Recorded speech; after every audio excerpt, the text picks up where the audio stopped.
Hello दोस्तों, आप सबका गुरुकुल बाय विकास में स्वागत है। तो दोस्तों आज हम रीजनिंग के सेट 6 को सॉल्व करेंगे जो हमारे आने वाले रेलवे के और एसएससी के सभी एग्ज़ामों के लिए महत्वपूर्ण होने वाला है। तो चलिए दोस्तों शुरू करते हैं आज के सेशन को। देखिए आज का हमारा क्वेश्चन है कि निम्नलिखित विकल्पों में से प्रश्न चिन्ह के स्थान पर क्या आएगा। ओके, ये नंबर सीरीज का क्वेश्चन है। इसे कैसे सॉल्व करना है आइए हम समझते हैं। जैसे है 9, 28, 86, 261 और 787। ठीक, इसके बाद जो संख्या होगी उसका हमें पता लगाना है। अब देखिए जो ये 9 संख्या है, ये संख्या पहले स्टार्ट हो रही है 9 से और एक ही बार ये संख्या जो है बढ़कर 787 हो गई। तो ऐसे में हम क्या करते हैं कि जब संख्या छोटे से स्टार्ट होकर अगर उसका अंत बहुत बड़ी संख्याओं से हो तो वैसे सीरीज में, जो नंबरों के वैसे सीरीज में हम मल्टीप्लिकेशन जो है वो यूज करते हैं, यानी गुणा करके हम उसे चेक करते हैं। ओके, तो चलिए दोस्तों शुरू करते हैं इसे। देखिए 9 से 28 बनाना है, तो 9 से 28 बनाने के लिए हमें कैसे बनाएंगे। 9 से 28 बनाने के लिए अगर हम यहाँ पे 3 से मल्टीप्लाई करते हैं तो 27 हो जाएगा, और अगर 1 जोड़ दें तो 28 हो गया। यानी कि यहाँ पे मल्टीप्लाई का जो रूल है वो यहाँ पे कार्य कर रहा है। ठीक है, अब देखिए 28 से 86 बनाना है, तो अगर हम 28 में 3 से मल्टीप्लाई करें तो कितना होता है, तो होता है 84, और उसमें हमने 2 और ऐड कर दिया तो हो गया 86। ठीक है, उसी प्रकार यहाँ पे अगर हम देखते हैं तो 86 में अगर हम 3 से मल्टीप्लाई करें तो हमारा कितना हो जाएगा, 240 और 18 आप जोड़ लो तो हो गया 258। यानी कि 258 में फिर हम 3 ऐड अगर कर दें यहाँ पे तो कितना हो जाएगा, 261। यानी कि हमें ये पता चला कि इंटू 3 + 1 इंटू 3 + 2 इंटू 3 अब प्लस कितना है 3, यानी कि ये संख्या इंटू 3 के अनुसार जो है बढ़ रही है। तो यहाँ पे हमने 1 ऐड किया, फिर 2 ऐड किया, फिर 3 यहाँ पे ऐड हुआ, यहाँ पे 4 ऐड होगा, और यहाँ पे क्या ऐड होगा, 5 ऐड होगा। यानी कि मल्टीप्लाई इंटू 3 और प्लस 5 कर देंगे। ओके, ठीक है, हमें सीरीज का पता चल गया। तो जब सीरीज का पता चल गया तो यहाँ पर 1 2 3 और यहाँ पे इंटू 4 इंटू 3 और प्लस 4, यहाँ पे उसी तरह इंटू 3 + 4 इंटू 3 + 5 ऐड करेंगे। तो चलिए हम लोग 787 को अगर हम मल्टीप्लाई करते हैं 3 से तो हमारा आएगा 2361। कितना आएगा, 2361, 2361 आएगा। और 2361 में अगर हम 5 ऐड कर दें तो कितना आ जाएगा, 2366 हमारा यहाँ पे राइट आंसर हो जाएगा। ओके, ठीक है दोस्तों, यानी कि ऑप्शन नंबर ए हमारा राइट आंसर हो जाएगा। हमने जब ये 3 स्टेप सॉल्व किया ना तो हमें तो पैटर्न का पता चल गया। तो जब पैटर्न का पता चल गया तो सभी स्टेप सॉल्व करना थोड़ी ना ज़रूरी है, हमें तो एग्जाम के लिए करना है। तो हमने क्या किया, यहाँ पे इंटू 3 करके 5 ऐड किया और हमारा 2366 आंसर आ गया। ठीक है, ओके। नेक्स्ट क्वेश्चन है हमारा कि निम्नलिखित विकल्पों में से प्रश्न चिन्ह के स्थान पे क्या आएगा। यानी कि जिस प्रकार 23 से 72 बना है उसी प्रकार 38 से हमें वो बनाना है जो इन विकल्पों में दिया गया है। ठीक है, तो देखिए 23 से 72 कैसे बना होगा। 23 है, यहाँ पे 23 से 72 बनाने के लिए अगर हम 23 में 3 से मल्टीप्लाई करते हैं तो कितना होता है, 23 होता है 69, और उसमें इसने 3 ऐड कर दिया है तो कितना हो गया, यहाँ पे हो गया 72। ओके, तो उसी प्रकार यहाँ पे 38 में अगर हम 3 से मल्टीप्लाई करें तो कितना हो जाएगा हमारा, देखिए 90 और 24 114 हो गया। 38 में अगर 3 से मल्टीप्लाई हम करते हैं तो कितना होता है, 114। और जैसा कि हमने यहाँ पे किया था 3 ऐड, वैसे यहाँ पे भी 3 ऐड कर देंगे तो 114 और 3 कितना हो जाएगा हमारा, 117 हो जाएगा। यानी कि यहाँ पे क्या हो जाएगा, 117 117 हमारा right answer. Option number B यहाँ पे हमारा करेक्ट हो जाएगा। ठीक है, ओके। अच्छा, चलिए अगला क्वेश्चन देख लेते हैं। दोस्तों आपसे रिक्वेस्ट है कि अगर आपको हमारा ये सेशन पसंद आए तो आप प्लीज़ हमारे YouTube चैनल को सब्सक्राइब जरूर कर लीजिएगा। और दोस्तों देखिए रिक्वेस्ट है कि आप वीडियो को ज़रूर पूरा देखा कीजिए। इससे पहले की भी जो सीरीज़ें हैं आप जाइए चैनल पर और उन सीरीज़ों को भी देखिए। ठीक है, चलिए क्वेश्चन करते हैं। जैसे AG से ZT बना है, AG से Z जिस प्रकार ZT बना है उसी प्रकार JD से हमें वो आने वाली संख्या बनानी है, यानी नंबर बनाने हैं। तो A का अपोजिट होता है, क्या होता है, Z होता है। हमें पता है कि A का अपोजिट क्या होता है, Z होता है, और G का अपोजिट क्या होता है, T होता है। हम लोगों ने पिछले क्लास में भी इसके ट्रिक को पढ़ा था। तो जब ए का अपोजिट जेड है और जी का अपोजिट यहाँ पे टी है, तो उसी प्रकार हमें यहाँ पे करना है। तो जे का अपोजिट क्या होता है, तो जे का अपोजिट होता है, हम लोगों ने याद किया था जैक क्वीन से, तो जे का अपोजिट हो जाता है क्यू और डी का अपोजिट हो जाता है डब्लू, यानी कि डी को याद किया था हम लोगों ने ड्यू से, डी डब्लू, डी का अपोजिट डब्लू। तो क्यू और डब्लू जे जेड के बाद क्यू और डब्लू यहाँ पे हो जाएगा। तो क्यू और डब्लू ऑप्शन नंबर सी हमारा यहाँ से राइट आंसर है दोस्तों। ठीक है, या उम्मीद है कि आपको अच्छे से समझ में आता होगा। जो भी क्वेश्चन ना समझ में आए आप ज़रूर कमेंट कीजिएगा, जो अगला सेशन होगा उस क्वेश्चन को रखकर आपको अच्छे से समझाया जाएगा। ठीक है, चलिए नेक्स्ट क्वेश्चन देखते हैं। देखिए हमारा अगला क्वेश्चन है, नंबर सीरीज का ये भी क्वेश्चन है। देखिए फिर वही बात यहाँ पे आ रही है, अप्लाई हो रही है कि संख्या 2 से स्टार्ट हो रही है और सीधी 1175 पे जा रही है, यानी कि इस संख्या में भी कहीं ना कहीं मल्टीप्लिकेशन जरूर शामिल है। ठीक है, तो चलिए करके देखते हैं। 2, 3, 10, 39 क्वेश्चन मार्क एंड 1175। ओके, अगर 2 से हमें 3 ऐड करना है, 2 से हमें 3 बनाना है, मान लीजिए 2 से 3 बनाना है, तो हमने क्या किया, हमने इंटू 1 किया और +1 कर दिया। तो ये तो हो गया, इंटू 1 + 1 किया हमने, तो यहाँ पे हो गया। ठीक है, अब यहाँ पे देखिए, अगर 3 से हमें 10 बनाना है, अगर 3 से 10 बनाना है हमें, तो हम क्या करेंगे, तो यहाँ पे हम क्या कर दें, इंटू 3 कर दें, इंटू 3 करेंगे हम तो 9 हो जाएगा और +1 ऐड कर देंगे तो कितना हो जाएगा, ये 10 हो जाएगा। ठीक है, ये भी ठीक है। यहाँ पे हम क्या करें, अगर 10 से हमें 39 बनाना है, तो अगर हम यहाँ पे इंटू 4 कर दें तो 40 हो गया, 40 में से -1 कर ले तो कितना हो गया, या 39 हो गया। तो अच्छा एक चीज़ हम यहाँ पे कर सकते हैं कि जो ये हमने 1 ऐड किया है ना, 1 से मल्टीप्लाई किया है, क्यों ना इसे हम 2 से मल्टीप्लाई कर दें दोस्तों, इससे ये जो सीरीज़ है ना वो कंप्लीट हो जाएगी। तो इंटू 2 किया तो 4 हो गया और माइनस आप वहाँ पर 1 कर दो तो 3 हो जाएगा, यानी कि इंटू 2 -1 इंटू 3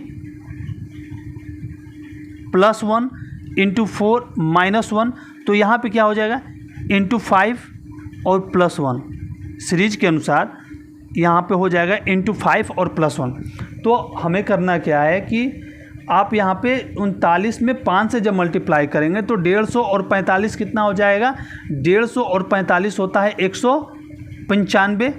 तो 195 में हम 1 और ऐड कर देंगे यहाँ से मल्टीप्लिकेशन के अनुसार, तो 195 में आप 1 ऐड कर दीजिए तो कितना हो जाएगा, 196 यहाँ पे हमारा क्वेश्चन मार्क के स्थान पर हो जाएगा, यानी कि ऑप्शन नंबर ए हमारा राइट आंसर हो जाएगा।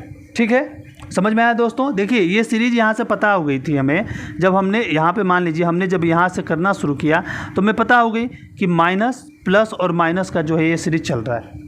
ठीक है, समझ में आया। चलिए नेक्स्ट क्वेश्चन देखते हैं। कह रहा है कि दिए गए विकल्पों में से कौन सी संख्या अन्य तीनों से भिन्न है। हमें वो संख्या ढूंढनी है जो अन्य तीनों से भिन्न है। ठीक है, 700 है, इसे हम अगर डिवीज़न करें, ये भी डिवीज़न हो जाएगा। देखिए ये तीनों संख्या को हमें देख के ये समझ में आएगा कि तीनों संख्याएं जो है ना वो 25 से कट जाएगी। ये तीनों संख्या को अगर हम काटें तो तीनों संख्याएं जो है वो 25 से कट जाएंगी। ठीक है, पूर्णतया ये विभाज्य हो जाएगी। तो यहाँ पे अगर देखें तो 640 हो जाएगा, क्योंकि 640 जो है वो इससे डिवाइड नहीं होगा, तो ये इन तीनों से भिन्न है। ऑप्शन नंबर डी हमारा राइट आंसर हो जाएगा। ठीक है दोस्तों, ओके। चलिए अगला क्वेश्चन है कि दिए गए विकल्पों में से उस विकल्प का चयन कीजिए जो दिए गए 3 शब्दों की श्रेणी में आता है। ओके, यानी कि 3 शब्दों की श्रेणी में आता है, यानी कि जैसे कि बवासीर है, मधुमेह है, बुखार है, उसी प्रकार से इनमें कौन सा इसके बाद आ सकता है। तो देखिए बवासीर एक प्रकार का रोग है, मधुमेह भी एक प्रकार का रोग है, बुखार है ये भी रोग है। नेत्रहीनता की बात करें तो अगर कोई इंसान नेत्रहीन है, एक आँखों से या 2 आँखों से, तो आप देखते हो वो विकलांगता में जाता है सर, उसे आरक्षण मिलता है। अगर किसी का एक आँख नहीं है या दोनों आँखों से नेत्रहीन भी है तो उसे कोटा मिलता है, जबकि बवासीर, मधुमेह और बुखार होने पर हमें रिजर्वेशन नहीं मिलेगा। जो गूंगा होगा ये भी विकलांगता में ही आएगा, इसे भी रिजर्वेशन मिलेगा, तो ये भी नहीं होने वाला है। जो लंगड़ा होगा उसे भी विकलांगता में गिना जाएगा, इसे भी रिजर्वेशन मिलेगा। लेकिन इस तरह का यहाँ पे रोग जो है सिर दर्द है, इसमें कोई हमें आरक्षण नहीं मिलने वाला है। तो ऑप्शन नंबर सी हमारा राइट आंसर हो जाएगा, क्योंकि एक प्रकार का रोग है तो सिर दर्द हमारा यहाँ पे राइट आंसर होगा। ओके, चलिए नेक्स्ट है कि यदि कम्युनिकेशन के पहले और दूसरे, तीसरे और चौथे, पांचवें और छठे तथा इसी प्रकार से अन्य अक्षरों को परस्पर बदल दिया जाए तो अपने दाएं से गणना करने पर 10वां अक्षर कौन सा होगा। तो एक काम कर रहे थे हम लोग, यहाँ से काउंट कर रहे थे 1 2 3 4 5 6 7 8 9 10। हम यू तक ही चेंज करके देखते हैं, क्योंकि दाएं से 10वां देखना है। ठीक है, तो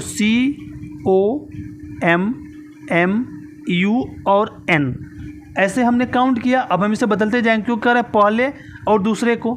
चलिए हमने पहले और दूसरे को चेंज किया, दूसरे और तीसरे को, तो दूसरा और तीसरा तो MEM होगा, तीसरे और चौथे को तो N और U हो जाएगा। तो अब हम काउंट भी अगर कर ले तो देखिए 10वां कहाँ पे आ रहा था, 1 2 3 4 N और U था। हाँ, तो 1 2 3 4 5 6 7 8 9 10 U की जगह पे क्या आ गया, तो U की जगह पे हमारा आ गया N आ गया। तो यहाँ पे N हमारा राइट आंसर हो जाएगा। तो दाएं से गणना करने पर 10वां अक्षर कौन सा होगा, तो 10वां अक्षर जो है वो N हो जाएगा। क्योंकि फिर से काउंट कीजिए 1 2 3 4 5 6 7 8 9 10। हाँ, U ही था तो N हो जाएगा। ठीक है, ऑप्शन नंबर सी हमारा राइट आंसर हो जाएगा। ठीक है दोस्तों, चलिए अगला है, कह रहा है यहाँ पे कि 6 बच्चे हैं A B C D E तथा F। ठीक है, 6 बच्चे हैं, अच्छी बात है। A B 1 2 3 4 5 और 6, ये 6 बच्चे हैं और एक पंक्ति में खड़े हैं। B जो है F और D के बीच में है। अच्छा, जैसे कह रहा है, देखिए यहाँ पे जो B है वो किसके बीच में है, तो B जो है F और D के बीच में है। ठीक है, E कहाँ है, तो E A और C के बीच में है। तो E को अब हम यहाँ पे A और C तो अब दो यही जगह बचते हैं बीच में रखने के लिए। तो E कहाँ पे है, तो E है A और C के बीच में। ठीक है, ओके। A ना तो F के साथ खड़ा है, A ना तो F के साथ खड़ा नहीं है, A और F अलग अलग है, और ना ही D के साथ खड़ा है, तो D भी यहाँ पे है, दोनों अलग अलग छोर पे हैं। C D के साथ नहीं खड़ा है, सीधी सी बात है, C और D दोनों यहाँ पे तो नहीं खड़े हैं। यानी कि जो हमारा ये पैटर्न है जो हमने फिक्स किया वो देखिए एक ही बार में सटीक से आ गया। एक बात समझिए, अगर हम B को यहाँ पे रखते ना, अगर हम B को यहाँ पे लेके चलते, B को यहाँ पे लेते ना, तो जो हमारा F और D है हमें इस क्रम में ना रख के हमें D और F रखना होता। ठीक है, D और F रखते तो भी सही होता, वही आंसर आएगा। आप देखिएगा, और जो E है उसके बगल में हमें C और A रखना होता, क्योंकि जहाँ आप यहाँ पे A रखते तो कह रहा है कि F के साथ खड़ा नहीं है, तो यहाँ पे A तो वैसे भी नहीं होता। ठीक है, तो दोनों कंडीशन में आंसर एक ही आएगा। तो देखिए आंसर क्या होता है कि F बच्चों के निम्न युगों में से किसके बीच में है, तो F किसके बीच में है, तो ऊपर से भी देखिए तो F जो है B और C के बीच में है, नीचे से भी देखिए तो F जो है B और C के बीच में। ठीक है, तो B और C राइट आंसर हो जाएगा। ऑप्शन नंबर डी हमारा करेक्ट आंसर हो जाएगा, B और C। ठीक है, आप दोनों तरफ से लगाइएगा। आप देखिए, आपको जैसे भी संभावना जो लगे ना, आप एक बार करके इसे चेक कीजिएगा। आप यहाँ पे बैठा के देखो, यहाँ पे बैठा के देखो, आप बैठा के देखिए, क्योंकि आप उसे सॉल्व करने की कोशिश कीजिएगा ना, तो आपके दिमाग में बैठेगा कि हाँ ऐसे भी ऐसे हो सकते हैं। ठीक है, ओके। चलिए अगला है हमारा, देखिए जैसे 8 से 24 बना, 24 से 72 बना और 72 से 216 बना। कैसे बना, तो 8 में 3 से मल्टीप्लाई किया तो 24 हो गया, 24 में 3 से मल्टीप्लाई किया तो 72 हो गया, 72 में 3 से मल्टीप्लाई किया तो 216 हो गया। उसी प्रकार 12 में 3 से मल्टीप्लाई किया तो 36 हो गया, 36 में 3 से 108 और 108 में 3 से 324। ठीक है, 14 में 3 से किया हमने तो 42, 42 में 3 से किया हमने तो 126। अब 126 में 3 से कर दो आप तो 378 होगा, सीधी सी बात है। 126 में 3 से करते हैं मगर मल्टीप्लिकेशन तो क्या हो जाएगा, 178 हमारा हो जाएगा। यानी कि ऑप्शन नंबर मतलब 178 नहीं 378, ऑप्शन नंबर सी हमारा राइट आंसर हो जाएगा 378। 126 में करना है 3 से तो 378 हमारा राइट आंसर हो जाएगा। 126 100 से कर लो पहले, 326 में 3 से करो 78 तो 300 और 78 378। ठीक है, चलिए नेक्स्ट है, कह रहे कि जैसे 14 और हैश 13 बराबर 9 है, उसी प्रकार 27 और हैश बराबर 36 18 हो तो 46 हैश 31 का मान क्या होगा। अब देखिए 14 हैश 13 का मान 9 कैसे होगा, तो उसने क्या किया है कि 1 4 और हैश 13 का जो मान है वो 9 आया। कैसे है, अगर 1 और +4 ठीक, और हैश की जगह पे अगर हम प्लस करके 1 + 3 कर दें, तो अगर हम इन सारे डिजिट को जोड़ दें जो भी डिजिट है, तो 1 + 4 5, 5 और 1 6 और 6 and 3 कितना हो जाएगा 9। तो ये ऐड किया है, यहाँ पे भी आप देख लीजिए 7 और 2 7 और 2 9, 9 3 12, 12 और 6 18 हो रहा है। तो क्यों ना हम इसको ऐड कर दें, 4 और 6 10, 10 और 3 13, 13 और 1 14, 4 6 3 1, इन सबको अगर हमने ऐड कर दिया तो कितना हो गया हमारा, 14, 6 4 10 और 4 14, 14 हमारा ऑप्शन नंबर बी यहाँ से करेक्ट हो जाएगा। ठीक है दोस्तों, तो इस तरह के क्वेश्चन में जब ये छोटी सी संख्या है तो एडिशन ही होगा, मल्टीप्लिकेशन का तो कोई सवाल ही नहीं, और सब्ट्रैक्शन तो होगा नहीं। ठीक है, चलिए अगला है कि यदि शीशे को स्टिक कहा जाए, स्टिक को निब और निब को सुई, सुई को रस्सी तथा रस्सी को धागा कहा जाता है, तो पेन में लिखने के लिए क्या लगाना होगा। तो पेन की हम सबको याद है, पेन में निब होती है, निब होती है ना पेन में जैसा कि हम सब लोग जानते हैं निब होती है, तो निब को क्या कहते हैं, तो निब को यहाँ पे सुई कहा जाता है। निब को क्या कहा जाता है, तो देखिए निब को सुई कहा जाता है, तो आंसर सी हमारा राइट आंसर हो जाएगा, यहाँ पे सुई है इसका करेक्ट आंसर होगा। ठीक है दोस्तों, अगला क्वेश्चन कह रहा है कि जैसे लिसेन को 593147 से कोडकृत किया जाता है, उसी प्रकार साइलेंट को किस प्रकार कोडकृत किया जाएगा।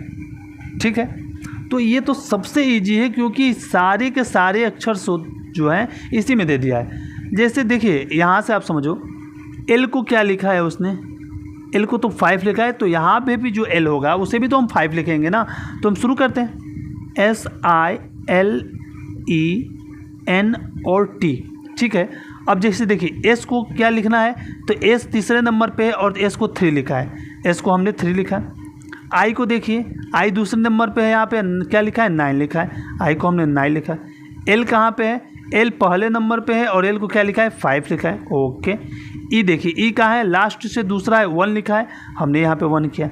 एन कहाँ है, लास्ट में है, तो एन को क्या कोडकृत किया था 7 किया था। और टी कहाँ पे है, यहाँ पे टी तीसरे नंबर पे है, उधर से तीसरे नंबर पे दाहिने से, तो टी को हम क्या लिखेंगे, टी को हम लिखेंगे 4, तो यहाँ पे 4 हो जाएगा, यानी 395174, 395174 ऑप्शन नंबर डी हमारा करेक्ट हो जाएगा। यहाँ पे 395174 इज आवर राइट आंसर। ठीक है, चलिए नेक्स्ट क्वेश्चन है हमारा कि नीचे 2 शब्द दिए गए हैं, इन शब्दों के अक्षरों का प्रयोग करके निम्नलिखित में से कौन सा शब्द बनाया जा सकता है। ठीक है, इन शब्दों का प्रयोग करके, जैसे यहाँ पे देखिए रिस्पेक्ट है, आर यहाँ पे है दोनों में आर, इसमें आर है, ई भी है। देखिए रिस्पेक्ट तो यहाँ से बनाया जा सकता है, रिस्पेक्ट बनेगा इससे, आर है, हाँ यहाँ पे आर है, ई है, एस है, एस, हाँ एस भी है यहाँ पे, पी है, पी की बात करें, हाँ पी भी है, ई है। फिर देखिए ना, ई एक बार ही इसमें है, इसमें भी ई नहीं है, तो ये तो नहीं बनेगा। ठीक है, अब पेस्ट्री की बात कर ले, पी है, हाँ पी भी है, ए भी है यहाँ पे, एस भी है। और टी की बात करें तो देखिए यहाँ पे टी भी है, आर की बात करें तो यहाँ पे आर भी है, लेकिन वाई नहीं है दोस्तों, यहाँ पे वाई नहीं है, तो ये भी नहीं बनेगा। अब असफाल्ट की बात करें तो ए है, हाँ है, एस भी है, एस भी है, पी भी है, पी भी है, एच भी है, एच भी है, ए भी है। ठीक है, एल भी है और टी भी है, यानी कि ये करेक्ट हो जाएगा। जो एस्फाल्ट है इन दोनों शब्दों से मिलकर ये बन जाएगा, तब ये भी नहीं बनेगा। ठीक है, यानी कि ऑप्शन नंबर सी हमारा यहाँ से राइट आंसर हो जाएगा। ओके, चलिए अगला क्वेश्चन देखते हैं। कह रहा है कि निम्नलिखित अक्षर श्रृंखला में कितनी बार पी इस प्रकार उपस्थित है कि पी के बाद जो है एन और ओ आता है। ऐसे कितने पी हैं जिनके बाद एन और ओ आएगा। यहाँ पे देखिए पी है, एन ओ है, एन क्यू है ना, पी यहाँ पे है, एन ओ है, हाँ है, पी के बाद एन ओ है। ठीक है, ए हो गया।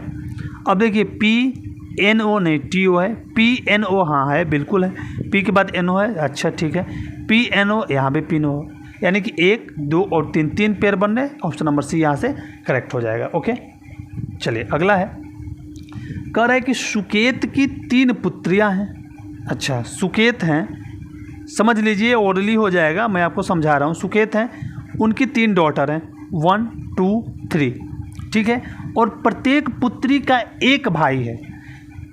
ये सुकेत की 3 पुत्रियां हैं, यानी कि ये माइनस, ये माइनस, ये माइनस, जो फीमेल है उनको हमने माइनस किया। 3 पुत्रियां हैं और प्रत्येक का एक भाई है, यानी कि फीमेल, मेल जो है प्लस और ये भी प्लस, तो प्रत्येक का एक भाई है, यानी कि 3, एक ही भाई है, यानी 3 पुत्रियां हैं और एक भाई है। इसका मतलब हुआ परिवार में कुल कितने पुरुष हैं। तो पुरुष की बात करूँ तो देखिए, एक यहाँ पे प्लस है, एक यहाँ पे प्लस है, यानी 2 मेल है। ऑप्शन नंबर बी हमारा यहाँ पे राइट हो जाएगा, इसलिए मैंने यहाँ पे प्लस और माइनस कर लिया ताकि आपको समझ में। ये तो तीनों पुत्रियाँ हैं जो फीमेल हैं, और यहाँ पे प्लस सुकेत फादर है और ये उनका पुत्र हो जाएगा, यानी 2 फीमेल है, 2 मेल है यहाँ पे। ओके, ठीक है, चलिए अगला क्वेश्चन देखते हैं हम लोग। कह रहा है कि एक व्यक्ति डायरेक्शन का क्वेश्चन, ठीक है, एक व्यक्ति जो है पश्चिम दिशा की ओर 2 किलोमीटर चलता है। ओके, चलिए इन्हें हम 2 किलोमीटर पश्चिम की ओर चलाते हैं। ये 2 किलोमीटर पश्चिम की ओर चले, ठीक है, 2 किलोमीटर पश्चिम की ओर, यहाँ से इनका कारवां शुरू हुआ है, यात्रा करता है। बाईं ओर घूम जाता है, यानी नीचे की ओर घूमेंगे ये, और 3 किलोमीटर चलता है। 3 किलोमीटर चला, यानी कि इससे ज़्यादा चलेगा, ठीक है, ऐसे चला, फिर ऐसे घूमा, नहीं, रुकिए, ये तो गलत हो गया ना, ये कैसे होगा ऐसे। ये 2 किलोमीटर पश्चिम की ओर चला ना, पश्चिम की ओर चला, बाईं ओर घूम जाता है और 3 किलोमीटर चलता है, यानी कि ऐसे ये घूमा और 3 किलोमीटर चला, ठीक है। और फिर दाईं ओर घूमने के बाद, अब देखिए दाईं ओर जब नीचे आ रहा है तो उसका दायां किधर होगा, इस साइड में होगा। दाईं ओर घूमने के बाद घूम जाता है और 5 किलोमीटर चलता है। ओके, यहाँ से घुमा और यहाँ पे उसने 5 किलोमीटर वो फिर चला। यात्रा करते हुए कुल कितनी दूरी तय करता है, ठीक है, तो यात्रा करते हुए कुल कितनी दूरी तय करता है। यहाँ से अगर हम काउंट कर ले इसे, तो यात्रा करते हुए कैसे, तो ये कैसे पता चलेगा, ये तो पता ही नहीं चलेगा, डेटा ही सफिशिएंट नहीं है हमारे पास। यहाँ पे डेटा कैसे सफिशिएंट है, क्योंकि उसने यहाँ से चलना शुरू किया है, निर्धारित नहीं किया जा सकता। ऑप्शन नंबर सी यहाँ पे होगा, किसे निर्धारित जो है वो नहीं किया जा सकता, ठीक है। चलिए नेक्स्ट है कि सुबह की सैर स्वास्थ्य के लिए अच्छी होती है। ये कथन है कि सुबह की जो सैर है वो स्वास्थ्य के लिए अच्छी होती है, ठीक है। अब इसका निष्कर्ष क्या निकलता है, निष्कर्ष कैसे निकाला है, देखते हैं कि ये निष्कर्ष जो निकाला है वो सही है कि नहीं। सभी स्वस्थ व्यक्ति सुबह की सैर के लिए जाते हैं, ये कुछ गलत नहीं है। सभी स्वस्थ व्यक्ति सुबह की सैर के लिए जाते हैं। भाई अस्वस्थ व्यक्ति भी घूमते हैं कि हम स्वस्थ हो जाएं, तो ये तो निष्कर्ष से सही नहीं लग रहा है। और शाम की सैर हानिकारक है, ये कौन कह रहा है भाई कि शाम की सैर हानिकारक है। ये तो सुबह के स्वास्थ्य के लिए कहा था, इसकी तो कोई तुलना भी नहीं हुई थी, तो कोई नहीं होगा। या तो निष्कर्ष नहीं, ये नहीं, देखिए न तो निष्कर्ष 1 और न ही 2 निकलता है यहाँ से। ऑप्शन नंबर बी हमारा राइट हो जाएगा, ठीक है। अगला क्वेश्चन देखते हैं। अगला श्लोक्स का सवाल है, कोई भी रात दिन नहीं है। इसको हमने मान लिया रात, चलिए इसको रात मान लिया और ये दिन हो गए। तो जो कोई भी रात है वो दिन नहीं है, और कुछ भोर जो हैं, कुछ जो भोर हैं वो रात है, ठीक है। ऐसे कोई बनेगा। देखिए आर का डी से कोई संबंध नहीं है, न ही डी का आर से संबंध है, इसलिए इसे काटा हुआ है। और कुछ जो भोर है ना वो डी के साथ संबंध बनाता है, ये वाला हिस्सा जो है वो कुछ भोर का डी के साथ आता है, ठीक है। ये तो बन गया हमारा। अब हम इसका देखते हैं, इसे हम निष्कर्ष निकाल के देखते हैं, ठीक है।